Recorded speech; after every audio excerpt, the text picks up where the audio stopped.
How Spotify makes money. Spotify is the world's largest music streaming platform founded in 2006.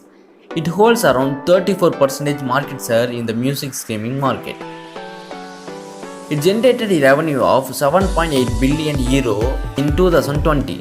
Let's know about its revenue sources. In the year 2008, it announced that it will give an aggregate 20% tax to record labels if they share content on this platform.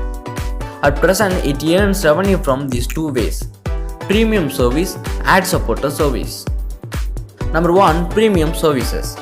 Users have to pay a subscription fee and they can enjoy uninterrupted, unlimited online and offline music. Ad-supported service. User can enjoy its music for free, but it comes with advertisement and a few other restrictions. Companies pay Spotify to advertise themselves on this platform. The segment generated only 9% of total revenue. Did you know? Around 60,000 new songs are added to Spotify daily. It is equal to around 22 million songs per year. And thank you and subscribe for more videos.